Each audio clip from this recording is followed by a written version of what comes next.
abadi. Tuhan satu. Dan kepercayaan kepada Tuhan yang satu inilah, tauhid inilah yang menjadi api yang berkobar-kobar menyala-nyala di dalam Quran itu. Dan jikalau api ini telah berkobar-kobar dan menyala-nyala pula di dalam dadanya seseorang manusia, manusia yang demikian itu menjadi manusia yang sebagai dikatakan oleh saudara Hamka.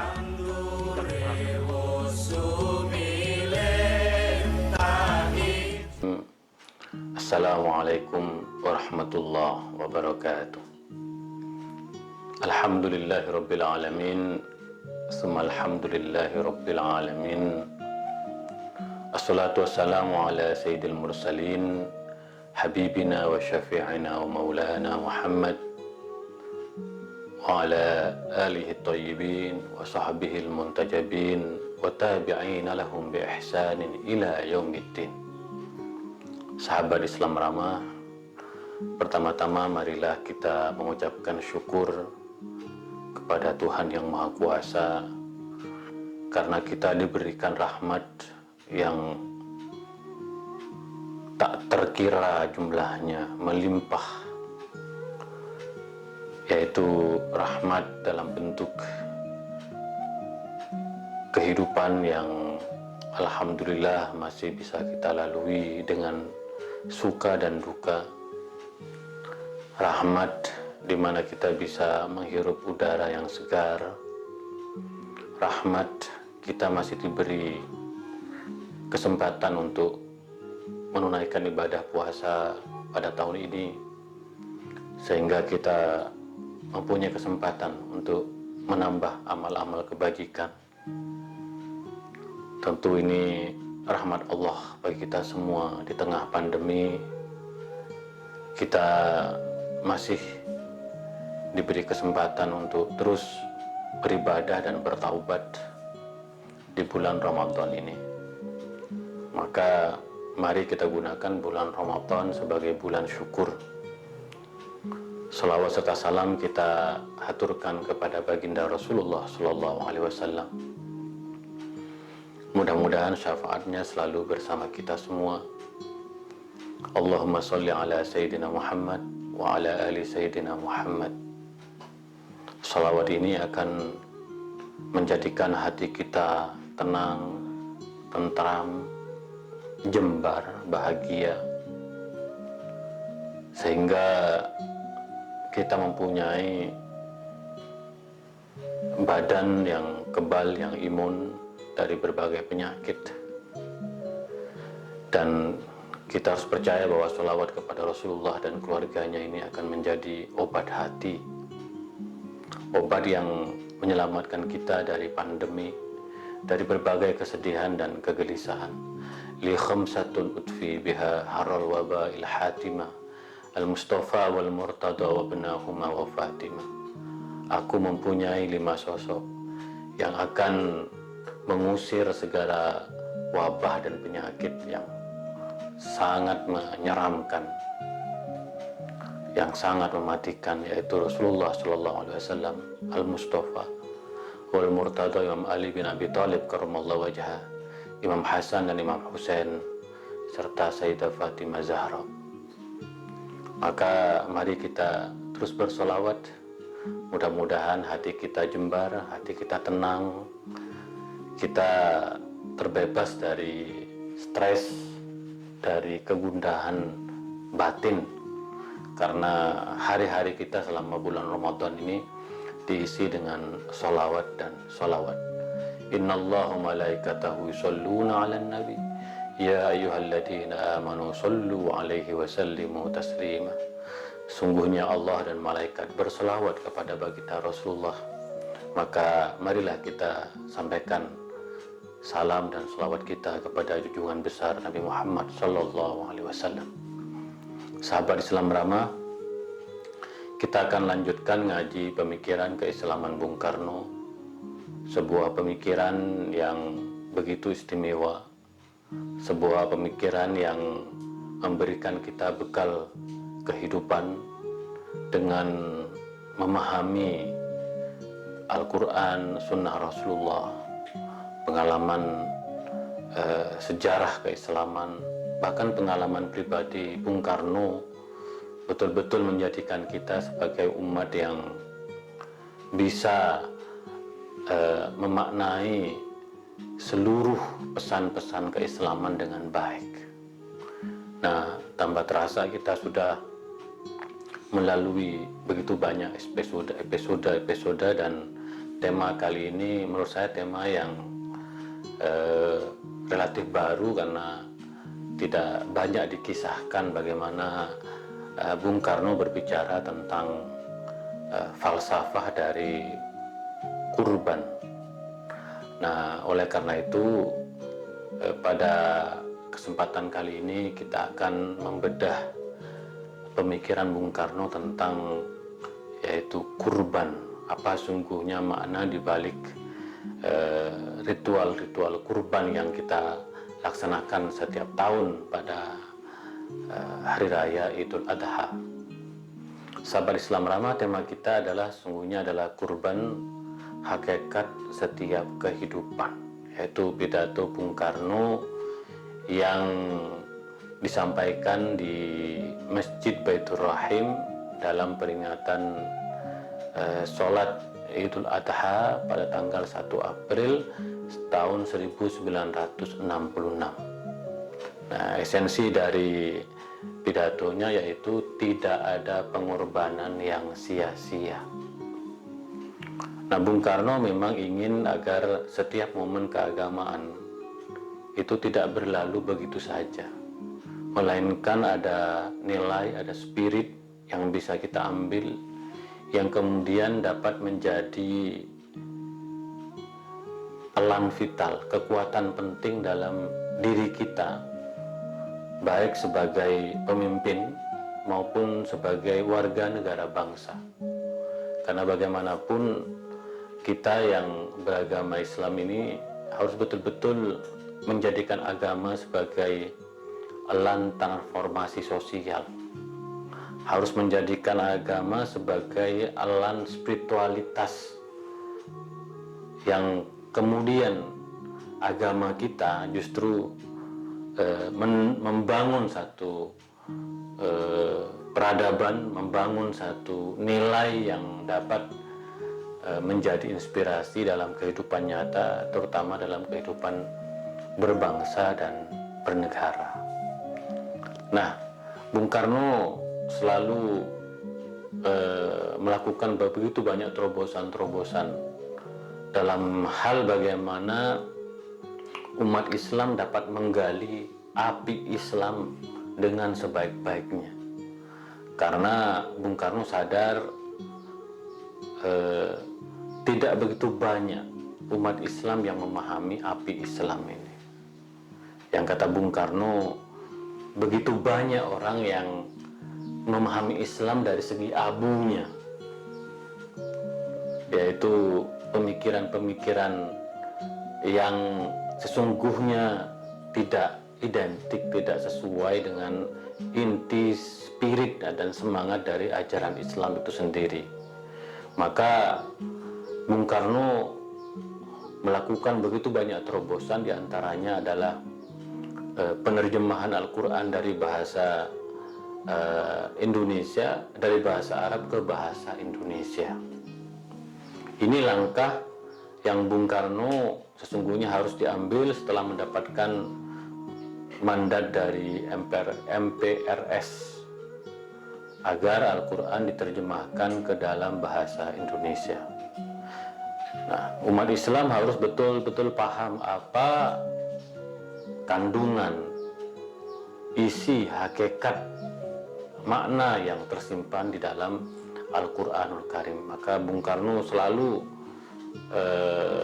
berbunga-bunga, berbahagia dengan capaian yang dilakukan oleh tim dari Kementerian Agama untuk menerjemahkan Al-Quran dari bahasa Arab ke bahasa Indonesia. Nah, ini yang Bung Karno sampaikan dalam pidatonya, dalam peringatan Idul Adha 1 April 1966. Nah, menurut Bung Karno, di dalam Al-Quran banyak sekali inspirasi, nilai, keteladanan yang harus kita ambil sebaik-baiknya sebagai modal bagi kehidupan kita. Di antaranya adalah keteladanan Nabi Ibrahim dan Nabi Ismail dalam peristiwa kurban. Kita tahu bahwa peristiwa ini merupakan peristiwa besar yang memberikan inspirasi bagi kita semua bahwa pengorbanan itu merupakan inti hakikat dari setiap kehidupan. Dan ajaran Nabi dan Rasul-Rasul dan utusan-utusan Allah sesungguhnya ajaran yang di dalamnya menitik beratkan pentingnya kurban dan pengorbanan ini. Mari kita lihat bagaimana Al-Quran memotret, mengisahkan tentang peristiwa kurban ini. Bismillahirrahmanirrahim. Falamma balagha ma'ahu sa'ya qala ya bunayya inni ara fil manam anni adbahuka fandur ma'adha tara. Ketika Nabi Ismail beranjak dewasa, dan kita tahu bahwa Nabi Ismail adalah putra yang ditunggu-tunggu oleh Nabi Ibrahim.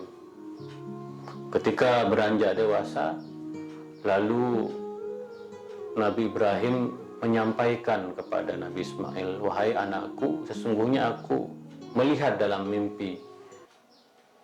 Sesungguhnya aku bermimpi tadi malam, aku menyembelihmu. Bayangkan, putra yang ditunggu-tunggu setelah dewasa, Nabi Ibrahim mendapatkan wahyu, mendapatkan perintah dalam mimpinya agar menyembelih putra kesayangannya. Fandur ma'adha tara. Lalu apa jawaban dari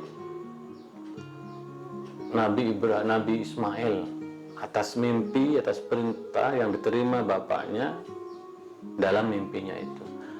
Nabi Ismail mengatakan, qala ya abatif al ma tu'mar satajiduni insyaallah minas sabirin. Berkata, wahai ayahku, laksanakanlah apa yang diperintahkan oleh Tuhan, maka kamu akan mendapatkanku insyaallah atas kehendak Allah sebagai orang-orang yang sabar. Bayangkan, seorang ayah, yaitu Nabi Ibrahim, yang begitu taat kepada Allah, menyampaikan pesannya kepada putra kesayangannya, dan putra kesayangannya itu menjawab, qala ya abatif al-matu, wahai ayahku, laksanakanlah apa yang diperintahkan oleh Tuhan, maka kamu akan mendapatkanku sebagai orang-orang yang sabar. Bayangkan, ini sebuah keteladanan betapa makna pengorbanan itu ada pada sosok Nabi Ibrahim dan Nabi Ismail. Walaupun kemudian Allah menggantikannya dengan seekor domba, tetapi inilah sebuah pengorbanan yang ditunjukkan oleh sosok besar, dua sosok besar, yang kemudian mentransformasi umat, agama-agama, termasuk umat Islam. Maka setiap tahun menurut Bung Karno kita merayakan Idul Adha, Idul Kurban, Hari Raya Kurban ini sebagai momentum untuk menyegarkan kembali tentang pentingnya pengorbanan di dalam hidup ini. Karena menurut Bung Karno, hidup ini tidak akan berarti apa-apa tanpa pengorbanan. Kita sebagai umat yang beragama, terutama umat Islam, harus menunjukkan bahwa kita rela berkorban, mau berkorban dalam hidup ini. Bahkan kata Bung Karno, sebenarnya karena hari raya Idul Adha dirayakan setiap tahun, itu artinya bahwa pengorbanan harus selalu diulang-ulang, kalau bisa bukan hanya setiap tahun, tetapi setiap hari, setiap saat, setiap jam, setiap detik. Sehingga hidup kita ini mempunyai makna,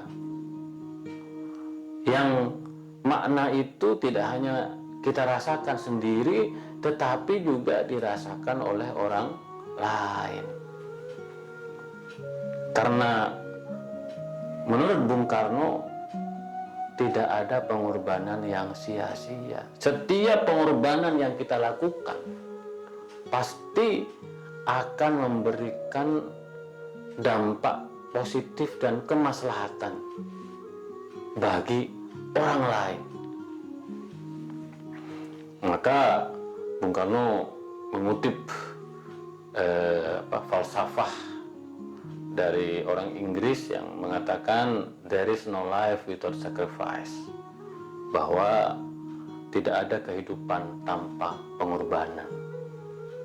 Dan Bung Karno mengatakan bahwa kita harus belajar dari tanaman. Nah, ini salah satu kelebihan Bung Karno karena mengajak kita untuk berpikir, memahami makna pengorbanan ini dari hal-hal yang sederhana. Bung Karno memberikan contoh yaitu biji tanaman padi. Ketika petani menanamkan biji, lalu kemudian biji itu tumbuh menjadi batang, lalu kemudian menjadi daun.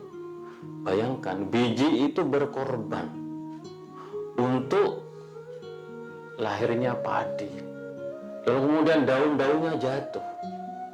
Nah, ketika daun-daun jatuh itu, kata Bung Karno, sesungguhnya daun-daun itu juga berkorban supaya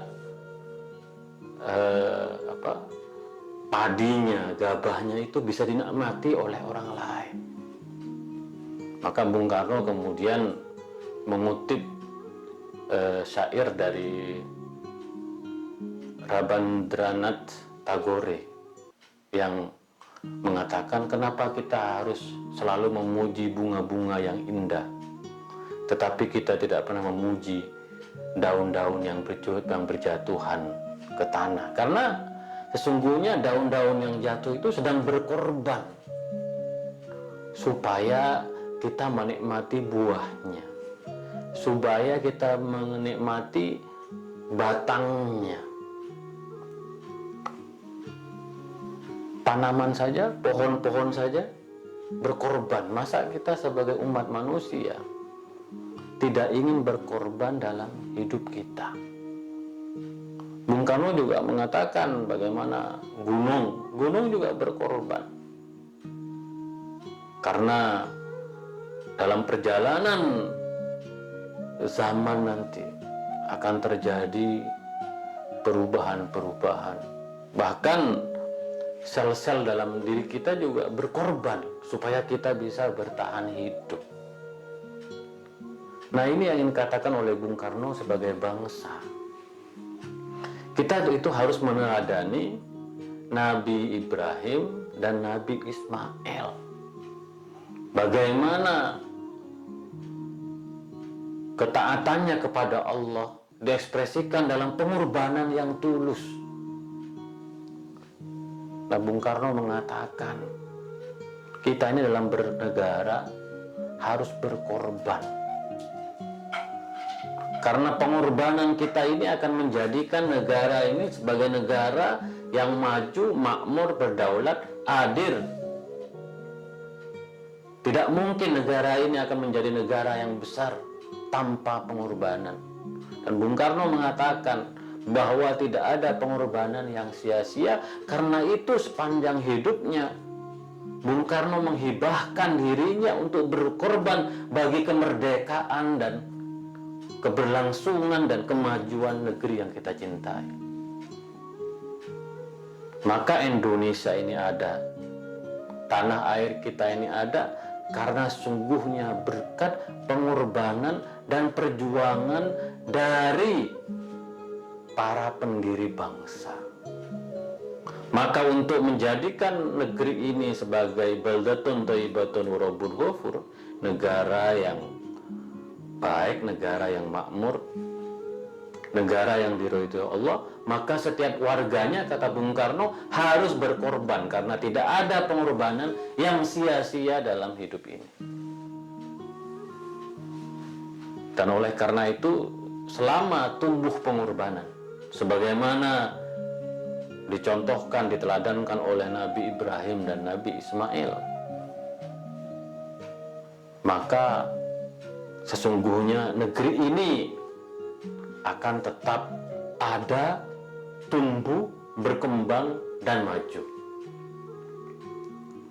Bung Karno mengatakan begitu banyak isu yang muncul pada saat itu. Bahkan ada pihak-pihak asing yang Bung Karno tahu ingin merongrong kekuasaannya. Tetapi Bung Karno dengan keyakinannya bahwa ia telah berkorban untuk negeri ini dan akan selalu berkorban. Tidak hanya setiap hari, kata Bung Karno, tapi setiap detik, setiap jam, setiap saat, pikiran dan tenaga Bung Karno dikorbankan, dihibahkan untuk kemajuan negeri ini. Maka Bung Karno mengatakan bahwa kurban itu sesungguhnya adalah hakikat pada setiap kehidupan kita. Dan negeri ini selama pengorbanan masih tumbuh, selama gotong royong masih tumbuh, selama kepedulian masih tumbuh, maka kita masih mempunyai harapan untuk menatap hari esok yang lebih baik. Maka yang namanya pengorbanan, kata Bung Karno, harus ditunjukkan oleh pemimpinnya. Karena bagaimanapun pemimpin seperti Nabi Ibrahim dan Nabi Ismail itu akan membuat satu perubahan besar dalam peradaban manusia. Maka setiap tahun kita memperingati, merayakannya untuk mengambil hikmah dan mau'idhah, supaya muncul satu inspirasi, satu kearifan, satu pesan moral bagi kita untuk terus berkorban bagi negeri ini, bagi kemanusiaan. Karena bagaimanapun negara ini akan kokoh kalau warganya mempunyai jiwa pengorbanan.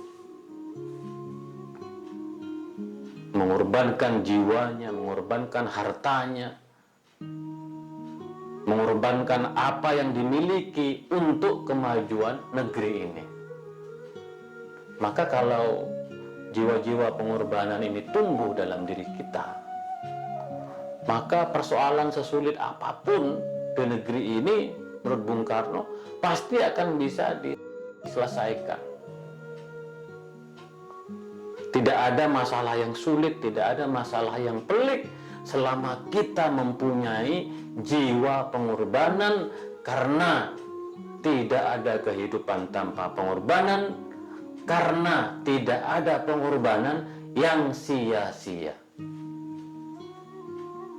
Bung Karno mengajak kita untuk mempunyai satu visi keislaman yang transformatif, visi keislaman yang membebaskan,